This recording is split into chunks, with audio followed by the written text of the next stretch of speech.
Welcome to my YouTube channel language legacy. दोस्तों, आज की इस वीडियो में हम लोग डिस्कस करेंगे figures of speech. There are 20 types of figures of speech, but in today's video we are going to discuss 3 of them. So बिना देरी किए स्टार्ट करते हैं हमारी आज की वीडियो। फिगर्स ऑफ स्पीच मतलब अलंकार। हमारी फर्स्ट फिगर ऑफ स्पीच है simile. A simile is a comparison between different terms belonging to different classes in purpose of describing one of them. The comparison is usually made by use of connective terms like and as. मतलब यहाँ पर comparison किया जाता है दो different terms के बीच में, और ये terms belong करती हैं different classes से। ठीक है, इन terms के बीच में comparison करने के लिए connective words का यूज़ किया जाता है, जैसे कि like और as। ठीक है, मैं आपको एक एग्जाम्पल देती हूँ। As sweet as honey. Sweet और हनी दो डिफरेंट टर्म्स हैं। ठीक है, दोनों डिफरेंट क्लासेस से बिलोंग करती हैं और इनको कंपेयर किससे किया गया है? एज वर्ड का यूज करके, और एज एक कनेक्टिव वर्ड है। वाइट लाइक स्नो एक और एग्जाम्पल। तो यहाँ पे वाइट और स्नो अगेन दोनों डिफरेंट टर्म्स से बिलोंग करते हैं, डिफरेंट क्लासेस से बिलोंग करते हैं, एंड इनको कंपेयर किया गया है लाइक का यूज़ करके। अब मैं यहाँ पर आपको एक एक्सेप्शन केस भी बताने वाली हूँ, जैसे कि अगर मैं आपको बोलूँ सपोज कि राम इज़ लाइक श्याम, तो क्या ये सिमिली का एग्जाम्पल है? अब कई बच्चे यहाँ पर ज़रूर कंफ्यूज होंगे। ठीक है, तो मैं आपको बता दूँ ये एक सिमिली का एग्जाम्पल नहीं है। और क्यों नहीं है? क्योंकि राम और श्याम दोनों सेम क्लास से बिलोंग करते हैं। ठीक है, दोनों मेल्स हैं, दोनों ही ह्यूमन बींग्स हैं, तो इसीलिए ये एक सिमिली का एग्जाम्पल नहीं है। आई होप आपको ये पार्ट समझ आया। चलिए अब अपने दूसरे पार्ट की तरफ यानी दूसरी फिगर ऑफ स्पीच की तरफ बढ़ते हैं। मेटाफर।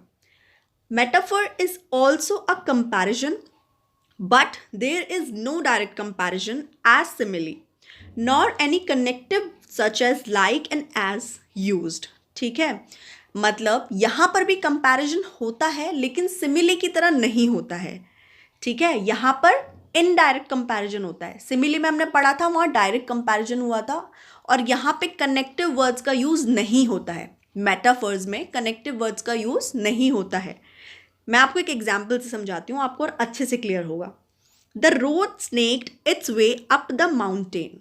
देखिए, अब यहाँ पे ये जो वर्ड स्नेक्ड है वो यूज़ किया गया है मेटाफोरिकली। ठीक है, क्यों और कैसे? देखिए, स्नेक कैसा होता है? फ्लेक्सिबल होता है ना, कैसा भी कर्व ले सकता है, अपनी शेप को कैसे भी फ्लेक्सिबली वे में वो चेंज कर सकता है।